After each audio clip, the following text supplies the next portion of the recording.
रामपुर गांव में जानकी नाम की एक मेहनती और दयालु महिला अपने पति और बूढ़ी सास के साथ रहती थी। उसका पति कई दिनों से बीमार था और सास उम्र के कारण कोई काम नहीं कर पाती थी।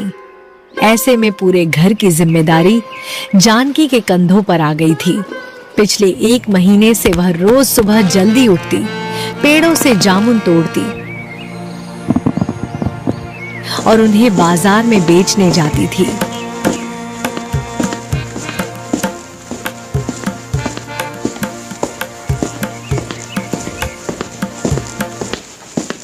उन्हीं पैसों से घर का खर्च चलता था और पति की दवा भी आती थी। फिर भी बड़ी मुश्किल से घर का गुजारा हो पाता था। कभी पैसे कम पड़ जाते तो कभी राशन, लेकिन जानकी हर हाल में अपने परिवार को संभालने की कोशिश करती रहती थी। जामुन ले लो, काली काली मीठी मीठी जामुन, जामुन ले लो, जामुन, काले काले जामुन। धीरे धीरे पूरा दिन बीत गया। सूरज पश्चिम की ओर झुकने लगा था। जानकी की लगभग सारी टोकरियां बिक चुकी थीं। अब उसके पास केवल एक आखिरी टोकरी बची थी। वह बार बार उस टोकरी को देख रही थी। आज जो पैसे उसके पास थे, उनसे पति की दवा तो आ सकती थी, लेकिन घर के लिए राशन खरीदना अभी भी बाकी था। बेटी, सुबह से तेरे पास आने की हिम्मत जुटा रही थी। 2 दिन हो गए, पेट में अन्न का एक दाना तक नहीं गया। आंखों के आगे अंधेरा छाने लगा है। अगर कुछ खाने को नहीं मिला तो शायद आज शरीर जवाब दे दे। क्या मुझे थोड़े से जामुन मिल सकते हैं? अम्मा, आपकी हालत देखकर मुझे बहुत दुख हो रहा है, लेकिन ये मेरी आखिरी टोकरी है। इसे बेचकर ही मुझे घर का राशन लेना है। मेरे पति कई दिनों से बीमार है, दवा भी लानी है। अगर मैं ये जामुन मुफ्त में दे दूं तो आज मेरे घर का चूल्हा नहीं जलेगा। मैं तेरी मजबूरी समझती हूँ बेटी, इसीलिए मांगते हुए भी शर्म आ रही है, लेकिन भूख इंसान का घमंड और शर्म दोनों छीन लेती है। मेरा घर यही पास में है, मैं किसी तरह वहां तक पहुंच जाऊंगी, लेकिन सच कहूँ तो अब कदम भी साथ नहीं दे रहे। लगा था शायद भगवान तेरे हाथों मेरी मदद कर दे। अम्मा, आपकी बातें सुनकर मेरा दिल कांप उठा है। एक तरफ मेरा परिवार है और दूसरी तरफ आपकी ये हालत। मैं चाहकर भी आपको इस हालत में खाली हाथ नहीं जाने दे सकती। भगवान तुझे सुखी रखे बेटी। मैं तो बस मुट्ठी भर जामुन मांग रही थी। नहीं अम्मा, आप ये पूरी टोकरी अपने साथ ले जाइए।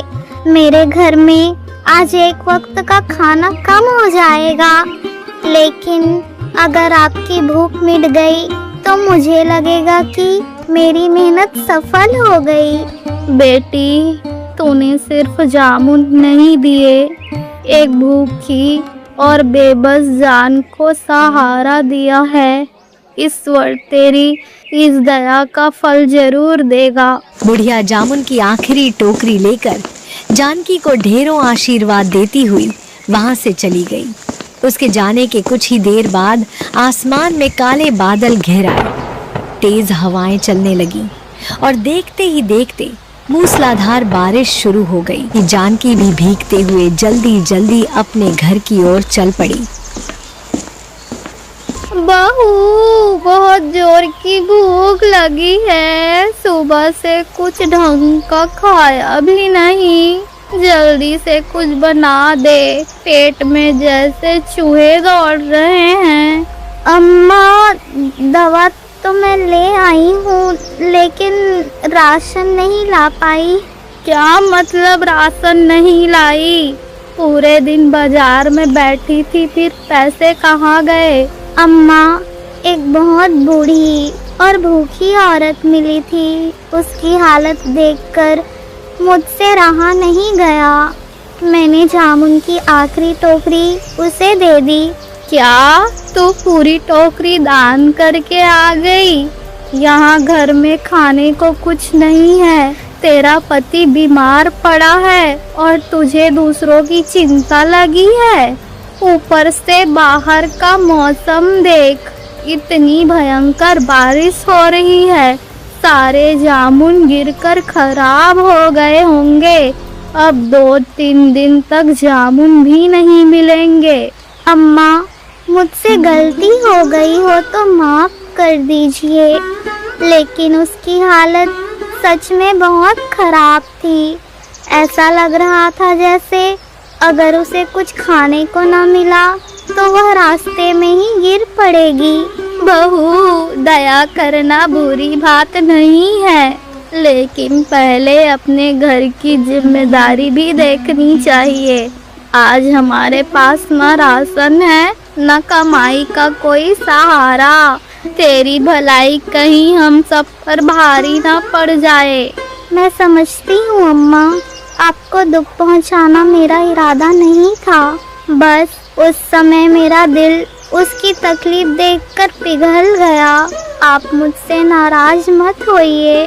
अब जो होना था वो हो गया। भगवान करे तेरी ये भलाई व्यर्थ ना जाए, क्योंकि इस समय हमें उसी के सहारे की जरूरत है। जानकी चुपचाप खड़ी रही। उसकी आंखों में आंसू थे, लेकिन मन में कोई पछतावा नहीं था। उसे विश्वास था कि सच्चे मन से की गई मदद कभी व्यर्थ नहीं जाती। उसे नहीं पता था कि उसकी इस दया का फल उसे बहुत जल्द मिलने वाला है।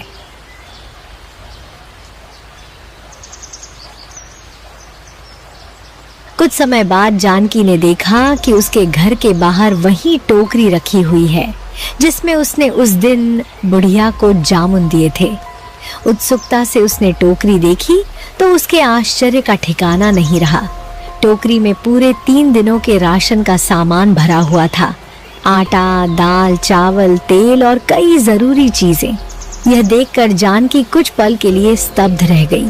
उसने सोचा कि शायद किसी दयालु व्यक्ति ने उनकी मदद की होगी, लेकिन उसे समझ नहीं आया कि आखिर यह सब आया कहां से।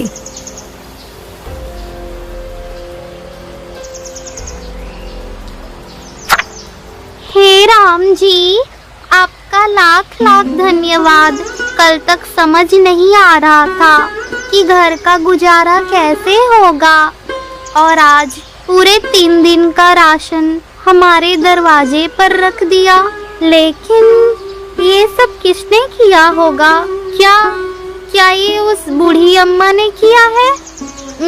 नहीं, उनके पास इतना राशन कहाँ से आएगा? शायद भगवान ने ही किसी को हमारी मदद के लिए भेजा होगा। जो भी हो प्रभु, आपने हमारी लाज रख ली। इसके लिए मैं जीवन भर आपकी आभारी रहूंगी।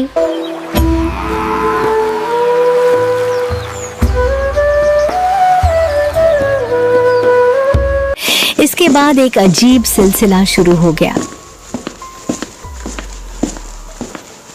रोज शाम को वही बुढ़िया जानकी के पास आती, उसकी आखिरी टोकरी के जामुन लेकर चली जाती और रात होते होते घर के बाहर कई दिनों का राशन रख जाती। जानकी के मन में अनगिनत सवाल उठते थे, लेकिन बुढ़िया के सामने आते ही उसकी हिम्मत जवाब दे जाती। वह चाहकर भी उससे कुछ पूछ नहीं पाती थी। फिर एक दिन ऐसा आया जब बुढ़िया जामुन लेने नहीं आई।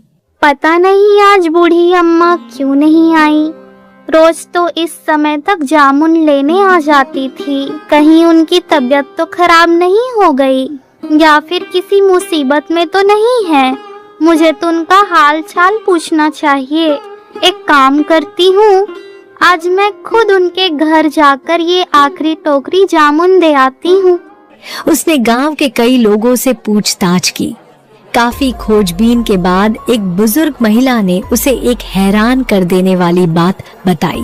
करीब 3 साल पहले, जब जानकी की शादी भी नहीं हुई थी, गांव के बाहर जामुन के पेड़ के पास एक बूढ़ी औरत रहती थी। उसका इस दुनिया में कोई अपना नहीं था। वह रोज जामुन बेचकर अपना जीवन चलाती थी। एक बार लगातार कई दिनों तक भयंकर तूफान और बारिश हुई। लोग अपने घरों में बंद हो गए। उन दिनों किसी ने उसकी मदद नहीं की। उसकी आखिरी टोकरी के जामुन भी नहीं बिके। धीरे धीरे उसके पास रखा सारा खाना खत्म हो गया। भूख और बेबसी से तड़पते हुए आखिर एक दिन उसकी मृत्यु हो गई। गांव के कुछ लोग कहते थे कि उसकी आत्मा आज भी भटकती है और लोगों से मदद मांगती है, लेकिन ज्यादातर लोग उसकी बातों पर विश्वास नहीं करते थे। यह सब सुनकर जानकी के होश उड़ गए। उसे उस दिन की बुढ़िया याद आने लगी, जिसकी आंखों में उसने भूख, दर्द और बेबसी देखी थी। उस दिन के बाद कई दिनों तक न तो बुढ़िया दिखाई दी और न ही घर के बाहर राशन रखा मिला। फिर तीसरे दिन, बेटी जानकी, जिस दुनिया ने मुझे ठुकरा दिया, उस दुनिया में तुमने मुझे आखिरी टोकरी देकर मेरी भूख ही नहीं मिटाई, बल्कि मेरे टूटे हुए दिल को सहारा दिया। तेरी दया और प्रेम ने मेरी बरसों से भटकती हुई आत्मा को शांति दी है। अब मैं हमेशा के लिए शांति में जा रही हूँ। अम्मा, आपने मुझे माँ का स्नेह दिया और मेरे कठिन दिनों में मेरा परिवार भूखा नहीं सोने दिया। मैं आपको कभी नहीं भूल पाऊंगी। जहाँ भी रहे खुश रहे। आपकी याद हमेशा मेरे दिल में जिंदा रहेगी। रो मत बेटी। अच्छे लोगों का साथ भले कुछ समय के लिए मिलता है, लेकिन उनकी दुआएं हमेशा साथ रहती है। भगवान तुझे हर सुख दे। अब मेरा समय आ गया है। अलविदा बेटी। किसी की सच्चे दिल से की गई मदद कभी व्यर्थ नहीं जाती। दया और करुणा से किया गया छोटा सा कार्य भी किसी की जिंदगी बदल सकता है, और भगवान ऐसे नेक कर्मों का फल समय आने पर अवश्य देता है।